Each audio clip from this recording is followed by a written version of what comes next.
Baik tuan-tuan, kita mula dulu insya-Allah. Bismillah. Bismillah wassalatu wassalamu ala Rasulillah wa ala alihi wa sahbihi wa mawalah. Amma ba'du. Terima kasih tuan-tuan. Assalamualaikum warahmatullahi wabarakatuh. Tuan-tuan tengok kat belakang. Dekat belakang tu anak saya tengah tidur lagi tu. Tu baju merah tu, dia tengah tidur. Malam tadi anak saya 3 orang tidur dalam bilik saya ni dekat office ni. Dia orang rasa cuti je suka tidur kat office. Astagfirullahalazim. Dia orang panggil bilik ni office. Baik, tak apa tuan-tuan. So biar dia orang tidur dulu. Papa dia orang dah nak kena kerja dah. Biar dia orang tidur jap. Bismillah. Baik tuan-tuan, kita mulakan pagi ini Takde Berkontok yang ke-218. Takde Berkontok 218 hari ini nak bicara tentang isu apa? Kita masih lagi bicara tentang tema ilmu. Jom kita recall apa yang telah kita study sebelum ini tentang tema ilmu. Jom kita recall jap. Pertama, berilmu adalah proses untuk memanfaatkan akal. Yang pertama. Yang kedua, ilmu akan membawa kepada kita gerun kepada Allah Subhanahu Wa Taala. Yang ketiga, berilmu akan membentuk akhlak dan sekaligus ia mengangkat darjat. Yang keempat, ilmu datang dengan pembacaan, ilmu diikat dengan catatan. Dan yang kelima, ilmu datang dengan bertanya selepas kita baca. Ilmu datang dengan bertanya lepas kita baca. Hari ini pula Takde Berkontok yang ke-218. Kita nak semak firman Allah daripada surah Al-A'raf. Surah yang ke-7 dalam Al-Quran. Kita semak ayat 203 dengan 204. Dua ayat. Ini antara ayat-ayat hujung dalam surah Al-A'raf. So hari ini kita semak firman Allah 203 dengan 204. InsyaAllah 203 Allah Subhanahu Wa Ta'ala berfirman, wa idza lam ta'tihim bi ayah qalu laula jtabaitaha. Bila kamu Muhammad tidak membawakan satu ayat kepada mereka, ketika kamu Muhammad tidak membawakan satu ayat kepada mereka, mereka kata laula jtabaitaha, kenapa kau tak reka je ayat tu, bacalah apa pun. Maka sekarang tuan-tuan, ini satu isu. Ya, tema kita tema ilmu. Saya tak mau lari tema tu, saya tak mau bahas panjang-panjang sangat dalam urusan yang lain. Musyrikin Quraisy dahulu, mereka selalu mencabar Nabi Muhammad dengan mukjizat. Kemudian Nabi Muhammad tak melaksanakan cabaran-cabaran mereka. Kemudian, sebentar tuan-tuan.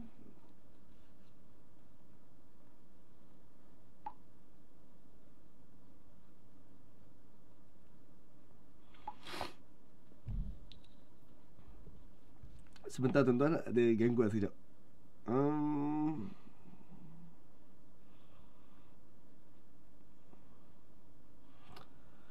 Okey. Apa saya sebut ni? Saya terganggu sekejap.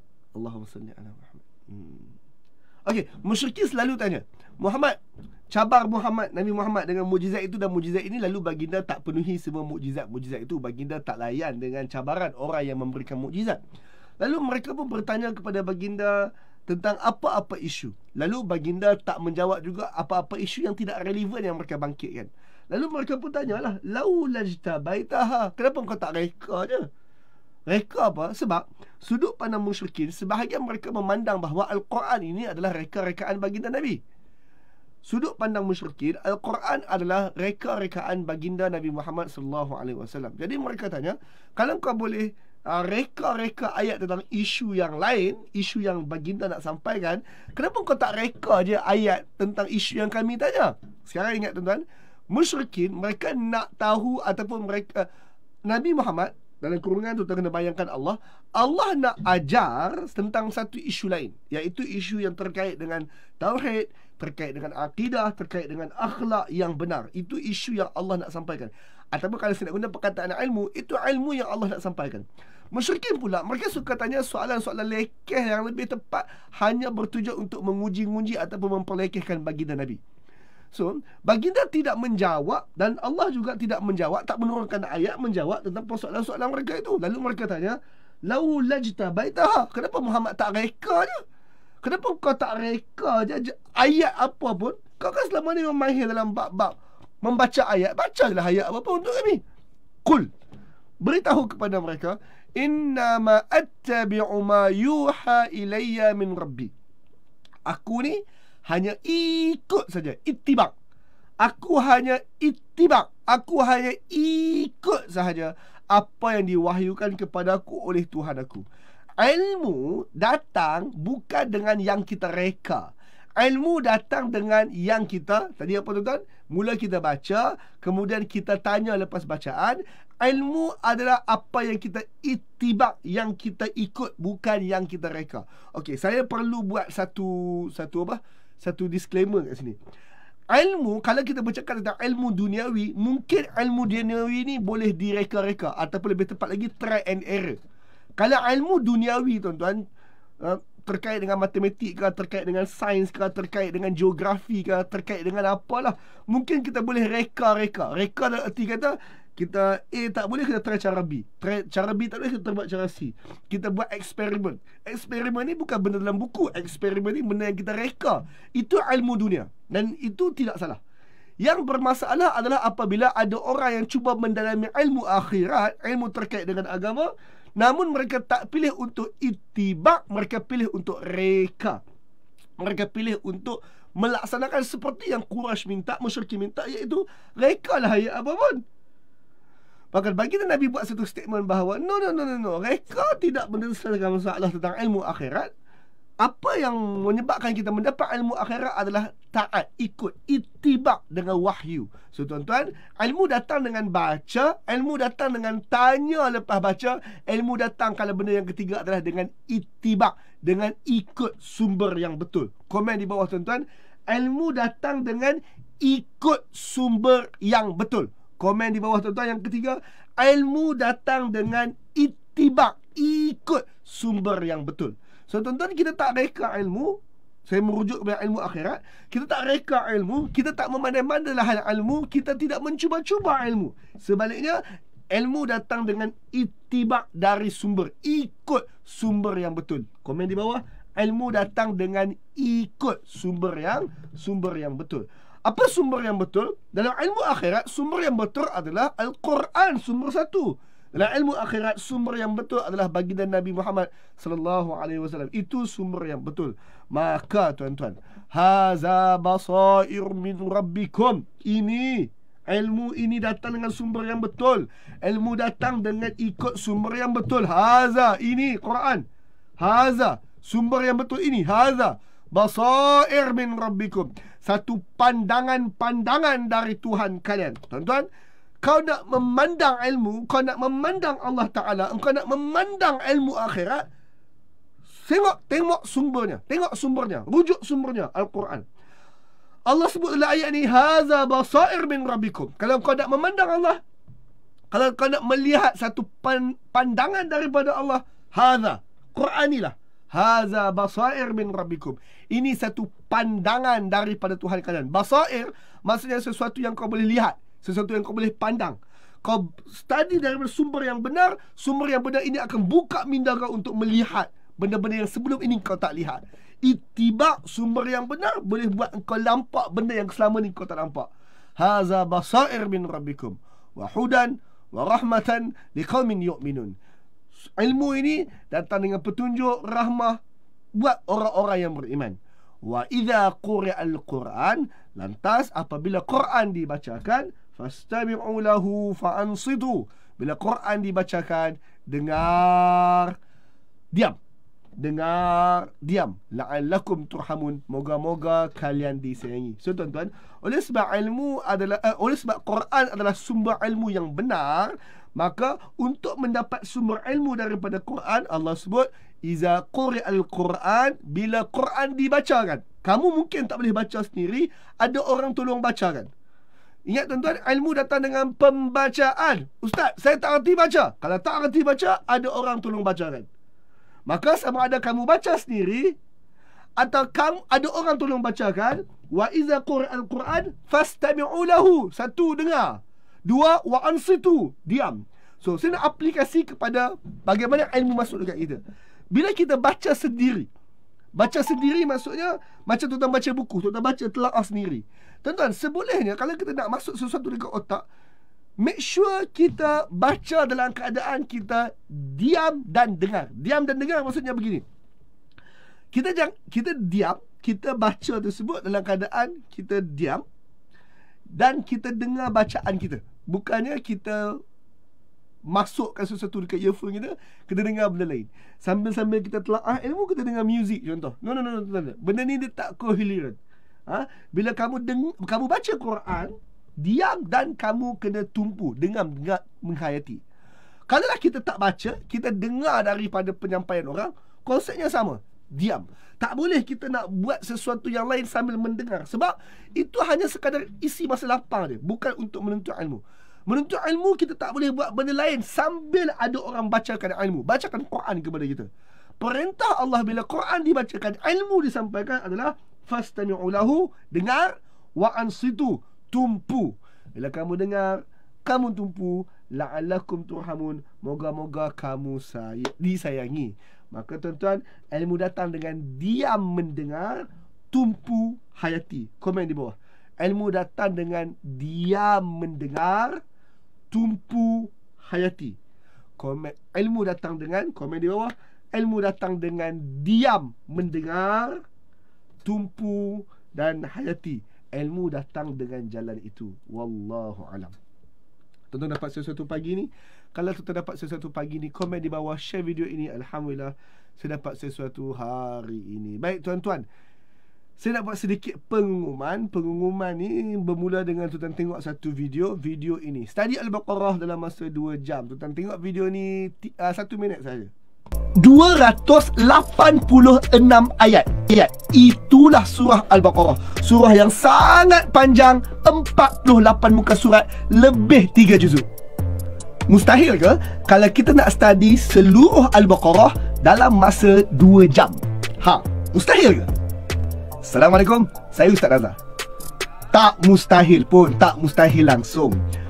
Pada Sabtu ini, 27 Mei, saya nak ajak tuan-puan semua ikuti seminar Keseimbangan Al-Baqarah.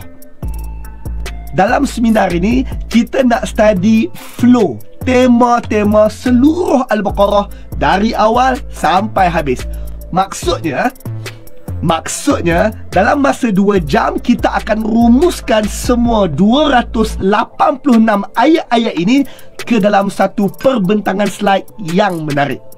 Seminar percuma, anda akan dapat nota, dapat slide, dapat ilmu, dapat rakaman dan insya-Allah berpahala. Klik link di bawah. Baik tuan-tuan, saya nak maklumkan bahawa minggu depan, tengok dekat skrin, hari ini adalah 19 hari bulan Mei, minggu depan 27 hari bulan Mei. Minggu depan 27 hari bulan Mei kita ada buat seminar Keseimbangan Al-Baqarah. Seminar ini terbuka kepada umum, semua orang boleh sertai.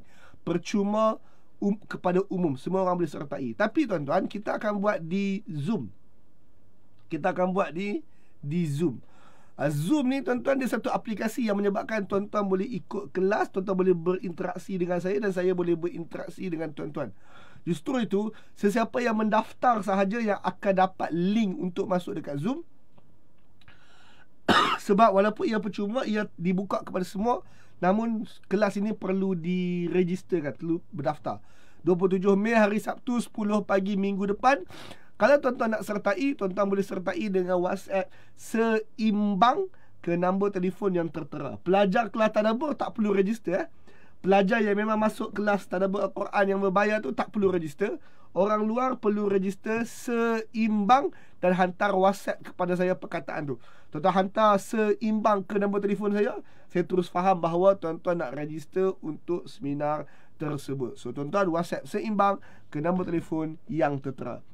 Program ini mungkin tuan-tuan dah pun naik iklannya dekat walls tuan-tuan dan juga TikTok tuan-tuan, sebab saya sedang iklankan seminar ini di TikTok dan juga di Facebook. Mungkin tuan-tuan dah tengok dah pun beberapa video naik kat tempat tuan-tuan. Tuan-tuan, siapa-siapa nak infak untuk kos promosi di Facebook dan di TikTok ni, maka tuan-tuan boleh sumbangkan dekat nombor akaun yang tertera. Ingat tuan-tuan, siapa nak infak boleh infak, dan siapa nak daftar boleh daftar dengan cara type seimbang ke nombor telefon yang tertera. Terima kasih tuan-tuan. Assalamualaikum warahmatullahi wabarakatuh. Infak dan daftar. Terima kasih tuan-tuan. Assalamualaikum. Alhamdulillah, terima kasih tuan-puan kerana ikuti perkongsian tadi sehingga penghujungnya. Alhamdulillah. Perkongsian sebentar tadi adalah salah satu daripada insentif percuma di Algebra ini, hasil daripada sumbangan infak daripada orang ramai. Seandainya anda ingin turut sama menyumbang, maka salurkan sumbangan anda ke akaun bank yang tertera. InsyaAllah. Semoga Allah ganti dengan yang lebih baik. Assalamualaikum.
Enam ayat. Itulah surah Al-Baqarah. Surah yang sangat panjang, 48 muka surat, lebih 3 juzuk. Mustahil ke kalau kita nak study seluruh Al-Baqarah?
Alhamdulillah, terima kasih tuan-puan kerana ikuti perkongsian tadi sehingga penghujungnya. Alhamdulillah. Perkongsian sebentar tadi adalah salah satu daripada insentif percuma di Algebra ini, hasil daripada sumbangan infak. Ternyata iklan sampo difilmkan seperti ini. Aktris itu melepas pakaiannya semua. Pakai saja celana ketat sewarna kulit. Kamera pria hanya mengambil gambar dari bahu ke atas. Jadi pemotretan kamar mandi telah selesai. Sutradara meminta aktris tersebut. Is this the flight to New York? Yes, but the line's over there. She can't fly. She obviously needs 2 tickets. Hi, I wanted to get some special assistance. Sure, wheelchair or children? Oh, neither of those. I'm a gold mileage member. I was wondering if I could get an upgrade. Well, there's a waiting list, but give me your mileage number and we'll see what we can do.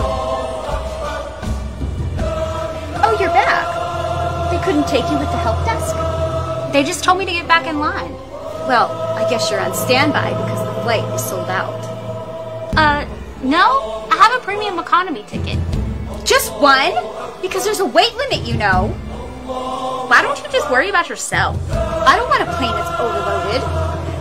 I didn't know you were in charge of the airline, or I wouldn't have flown today. Well, I should be, because things would be different around here. Well, maybe you should go talk to them. They might put you in charge. I think I will. Excuse me, I have a question. Yes, what is it, ma'am? I'd like to know about the passenger restrictions on this airline. passenger restrictions? I'm not sure what you mean. Well, you're not exactly trying to set a world record for passenger sizes, are you? I don't think there's a problem, but we are prepared for every situation. Well, you've got a situation now. There's a passenger with 1 ticket, and she'd be lucky if she could fit in 3 seats. Oh, really? I'll have to check that out.